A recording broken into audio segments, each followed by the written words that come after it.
What's good, everybody? It's Big Game James here, right quick. Get just sitting here chilling, waiting for my load to get loaded onto my last delivery of the day. Thought I'd go live right quick and just talk about this offense. And the title is "We Know About This Defense," but this offense got me feeling kind of good. We've seen the last 2 days on camp with pads, and I've been excited to see it. So many things to talk about. We were going to get it in yesterday. It didn't happen, but today is going to be a great day because Aisha Morrison's going to be on, Jay Tuck is going to be on, DMV is going to be on. So it's going to be a full cast. We're going to go ham, and we're going to break down a lot of stuff today. But just give my quick thoughts on the offense. So to make this kind of quick with it, I mentioned, what's up, sis, and I love you every day. Rev Rebel, hey, ho. Love y'all, man. Share this if you like. Hit that like button. Smash that like button. If you're watching, smash the like button, please. That would be greatly appreciated. But check this out, y'all. Jay Lombardi, what's good with you? When I look at this offense right now, OG, baby, we've been talking about this defense. This defense has been like, Dan Quinn has been the mastermind, right? He's been slowly putting his defense together, and it's pretty much elite. We can say that this might be that breakout year where it's totally dominant. It's like been building for the last couple of years. It's been right there on the cusp, and we see Michael Parsons going reckless and going hamming. We've seen the depth all on the line, the secondary. Dog, this defense is going to be crazy. But what's up, Moped? But this offense, though. Carlos, baby, Los. Chris Davis, what's up with you? But this offense, though, is what I'm excited about, and this is why I'm excited. Dak Prescott in this offense, Dak Prescott's been here since, 2016, right? Under Garrett, 4 years. Under McCarthy, 3 years, right? Under Garrett, 2 playoffs, 2 not playoffs, but still winning seasons, never had a losing season. Under Mike McCarthy, didn't finish the whole year, so he still has a full year playing a full, pretty much most of the year. Dak's had a winning record. But here's the difference. When I saw Dak under Kellen Moore, the Scott Linehan, the Jason Garrett era, I wonder, were there agendas for Dak? What's up, T Smooth? Was there agendas? Like, were they really in it for Dak, or were they really in it for themselves? You know what I'm saying? Like, were they really there to make Dak better, to be the best he can be, or was it for their best interest for them to be a next coach, things of that nature? I always wondered that. I never said, I always wondered. But this is what I look at now. You got 2 back-to-back years with Dak under center and 12-5 seasons, okay? And that's under Kellen Moore, right? And we haven't had any explosiveness for real. When we had Amari Cooper was not super fast. He was a 4.4, high 4.4 guy, but he wasn't one of those guys that you said elite speed. I'm not going to say that. CeeDee Lamb is a 4.4 high, 4.4, 4.5-ish, but he's more shifty. He's more slippery. He's great after the catch because he's more shifty, can put that foot in the ground. Not really outrun you, but he can shifty and he can get those extra yards. But we've been missing that speed element and that shiftiness for a long time across the board with the offense, right? What's up, dog? What's up, the Ninja, my dog? But now when I look at it, first of all, let me talk about the speed and the shiftiness, and then let's talk about the coordinators and the coach. First, I identified 4 players on my Twitter that I feel like are going to be difference makers for this offense. Number 1, obviously Tony Pollard. You got him in the fold for 1 more year. I think it's a rental. I don't think they're going to be a long-term deal unless they just sign him to 1-year deals consecutively. But we know the juice Tony Pollard has, and now he's the starting guy. I believe that Kellen Moore, we talked about Kellen Moore, that he ran because he had to. He ran because, okay, let me get my runs in so we can say we do it, but we're going to throw the ball. We're going to chuck it around. Now I feel like it's going to be a concerted effort to run the ball and not force it down your throat, but a concerted effort to run the ball when you need to run the ball.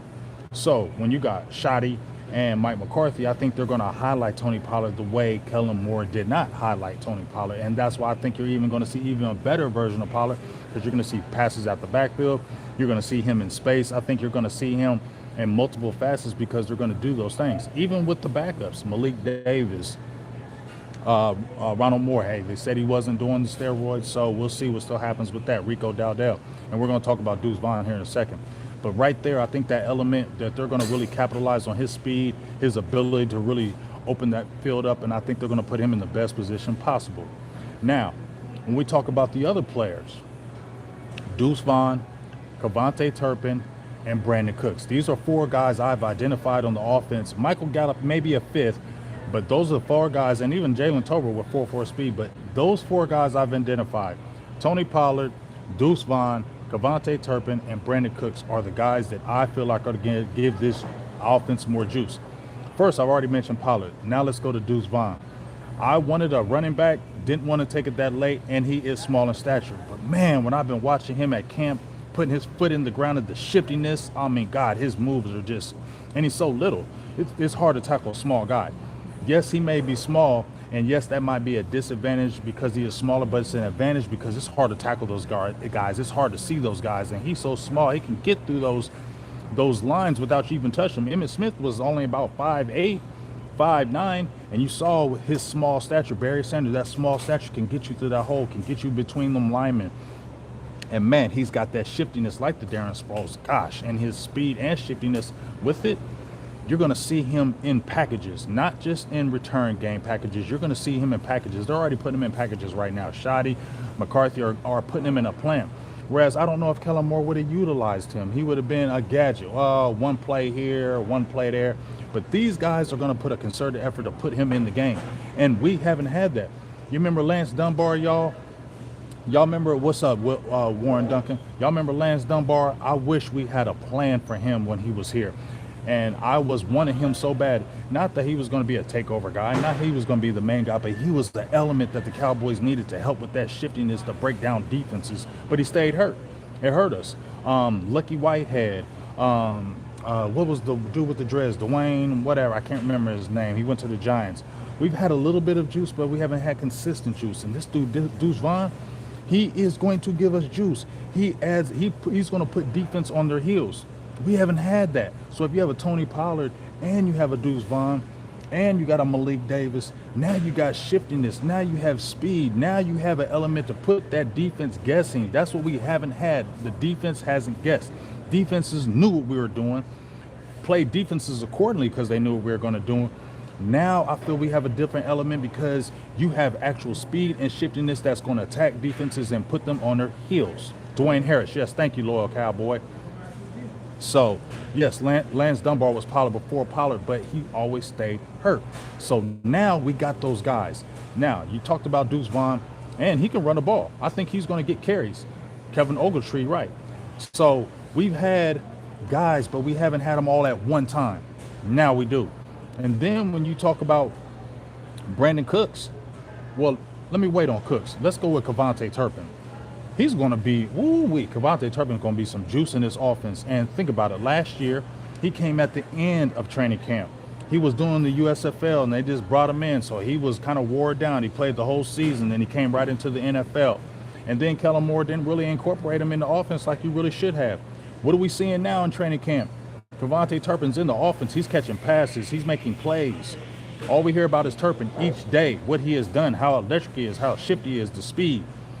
Dog, that's an element we're going to need. So you were thinking, is he going to be one of the receivers or is he just going to be a return guy? No, he's going to be on the roster as one of the receivers, and he is going to be a threat. They are going to play him. They are going to put him in games. Once again, if you got a Pollard in the game, if you got a Deuce Vaughn in the game, if you have a Cavante Turpin in the game, and then you add a Brandon Cooks is already in there, and you already got your guys in CD Lamb and Michael Gallup, who's getting better, and then you got your 2 tight end sets. What? Now you have explosiveness. Now you have explosive. Now you got weapons Dak can choose from. Last year we had no juice and we averaged 30 points a game. Y'all feel me? We only had CD Lamb. We had hurt Michael Gallup, Noah Brown, who didn't have the speed. Jalen Tolbert didn't play at all. We had no juice on the offense, and Tony Pollard was the only guy really was the juice. You feel me? So you were talking about we didn't even have the juice like that, and we still were putting up 30 points a game. So you tell me, if you got Turpin, who's got a full season, a full off season, you got Brandon Cooks now, who's elite speed, Tony Pollard, Cavante Turpin, Deuce Vaughn. Now you're going to tell me that this offense is not going to be even more explosive? They were averaging 30 with handcuffed. How is it not going to be more explosive now? And you can see it at the camp. You feel me? So Kevontae Turpin is going to be a weapon, whether it's return game, receiving game. He is going to be a weapon. We finally have legit speed in the receiving core, legit speed in the backfield, and we have guys that can attack you on the tight end front in multiple ways. So that's what gets me excited, because now you have an offense that can attack a defense, and we were putting it up on them, and we didn't have those elements. Imagine what we're going to do now. Maybe it's not a 30 points game, but man, that offense is going to be surgical. You're not going to know who to guard, and that's what we want. Too many times in that offense last year, they knew it was CD. They knew it was coming to Pollard. They knew where it was coming, Ezekiel Elliott. Now you're not going to know. And the biggest thing is health. We stay healthy, defense is going to be in trouble. So now let me come to Brandon Cooks. Man, you seen that pass that Dak did on the deep ball. Ooh, you've seen that speed. He's already caught electric passes. He challenges that defense instantly when he comes out of his breaks. He knows how to gear down in his breaks. He is such a veteran. I really think there's going to be 2,000-yard receivers this year in CeeDee Lamb and Brandon Cooks. Not just on the hype. I just really believe it. Brandon Cooks was 1,000-yard receivers with regular quarterbacks. What's he going to do with Dak? You feel me? And I think Michael Gallup can make the come up and get about a 700-yard season. And Jalen Tolbert can get about a 450. You feel me? Like, there's different ways that we can attack you now. And Brandon Cooks is an element that we have not had. And you can still, if they sign a T.Y. Hilton, you still got speed right there. You can still do that.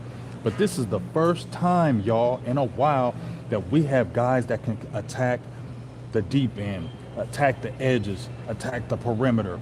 When you have that, now guys can't focus in on what you're doing, and now play action. I feel like you're going to see Dak under center more. We have a fullback in Hunter Lupke. You saw some highlights of him, and he's looking strong and powerful. Things that we were missing under the Garrett regime are there now with McCarthy.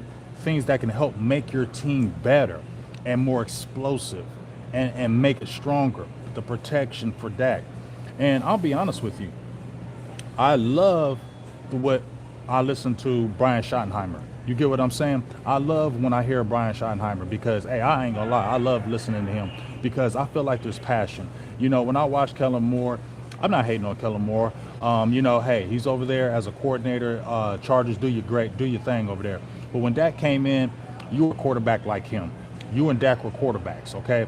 You were going to be ahead of Dak, but you broke your ankle, and then Dak leapfrogged you, right? So you were peers. You feel me? I don't know about you, but I've been in the coaching business and playing business, but it would be weird if we came in together as players. Within 2 years, you're my quarterbacks coach. Within the next year, my offensive coordinator. I'm not saying there's going to be a lack of respect, but I feel like I'm on your level. What are you really going to teach me? You haven't really, and just you don't have to be a great player, but I'm asking, what are you really going to teach me when we've been peers?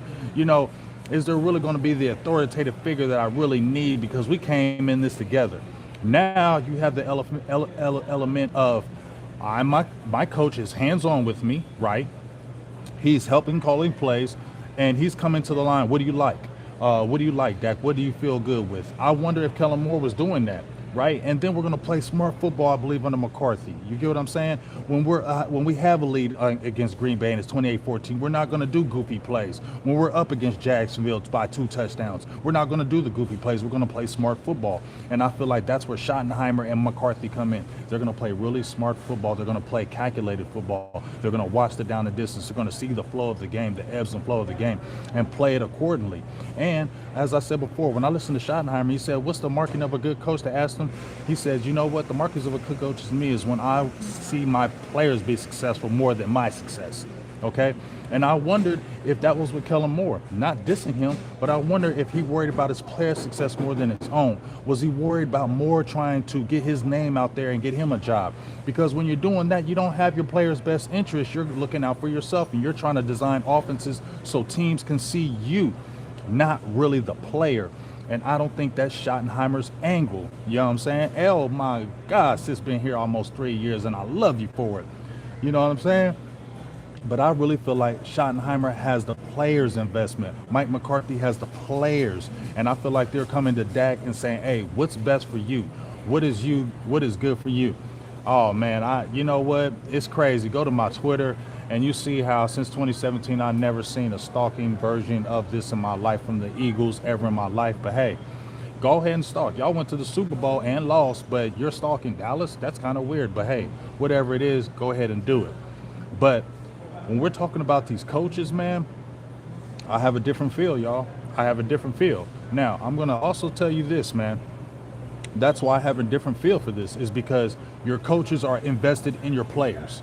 I don't know if the coaching in prior regimes was invested in your players. I can't say I felt that. I feel that now, and I feel like that's why you had consecutive back-to-back 12-win seasons, even when your quarterback was out 5 games, right? Your main quarterback, you still weathered the storm. Your coaching really showed when you had a Cooper Rush, who none of us thought was going to do anything, was going to fall off. The team was going to fall off until God came back. Y'all weathered the storm. That wasn't just Kellen Moore's offense. That was good coaching that helped that. And now you got a Schottenheimer in there who I feel like cares about the offense, cares about the players, has passion, wants to see them do great. And when you have coaches that are invested in you as the player, look at Dan Quinn, right? We're giving Dan Quinn all kind of props. He's a player's coach, man. The players love playing under him. You've seen how this defense changed under Dan Quinn. It has, and the team has hooked him up. Now you see the offense where the players are under the coaches and the coaches are invested in the players. How can this offense not go to a higher level? How can this offense not go to a higher level when you see the investment right there just with your coaching? One mind, one thought. That's what I've been screaming. One mind, one thought. And when you have one mind, one thought on the offensive end and the defensive side, where I believe Dan Quinn and Mike McCarthy are, it just makes for a smoother season, makes for a dominant season, and it makes for definitely playoffs and further. Now, I'm going to end with this. Dak Prescott. Been surgical. You saw the practice yesterday. That man was in the zone looking crazy. And I believe it's because of that coaching, dog. If you had that coaching before, if you had Schottenheimer and McCarthy when he first came in, dog, come on, man. You're going to tell me Dak wouldn't even be even a better quarterback? Look what he did under Garrett, bro. And he was a 4th-round draft pick. He was not polished. There was a reason why he went in the 4th round. He was not a polished passer. He was more of a runner. He was not polished at all. And look how he played. He's a winner. And when you have a winning quarterback, anything can happen. These guys that go to the Super Bowl, it ain't all them, it's the team. But when you have a quarterback who's a winner, who's a leader, you can get to the chip. You get what I'm saying? You can. And I definitely believe it. Now, here's the thing that Dak Prescott has to do in closing right here. Dak, this is an all-in season. They're looking at you. They haven't restructured the contract yet. They just signed Trevin Diggs. CeeDee Lamb is up. Michael Parsons is going to break the bank. Terrence Steele is going to get paid. Everybody's waiting on Dak. This is your time, Dak. This is your time. I believe in you, dog, but you got to make it this year because, like Jesse Holly said, it's going to be big-time changes, and I've been saying that for the last few years. If we don't make this push this year with this all-in, they did things they haven't done in a long time, so this feels like all-in. The whole team's got to play as a whole, but Dak, this is what he's got to do. He's got to make those crucial plays. Jesse Holly hit it on the nail when we did the final word with him, and I've been screaming it as well. But you guess what? He said, Dak, we know you can make them throws, okay? We know you can throw the deep ball. We know you can make those intermediate throws. We know you can throw the dump offs. We know. But you know what you got to do? In them critical moments. What's up, Ty Condell? In them critical moments. Them 2 or 3 passes that's going to win that game. Them 2 or 3 passes that's going to get you past them Niners, the Bills, the Dolphins, the Eagles, those top teams that we're going to be banging with this year.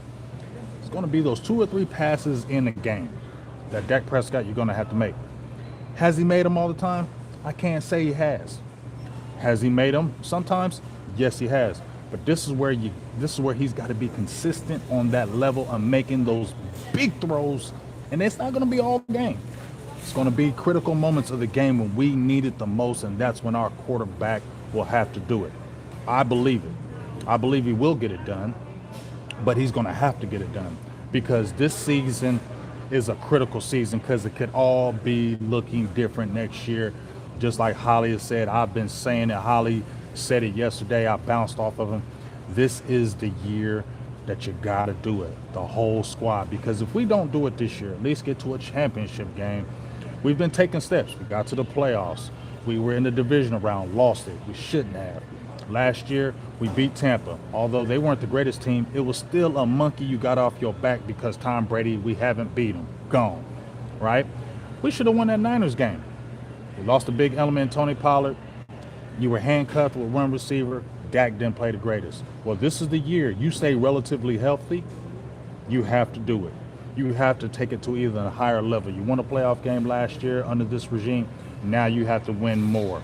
You have to get to this higher level because there's only so far or so long you're going to stay with these players before you move on to another level, another regime of players, another thing of that.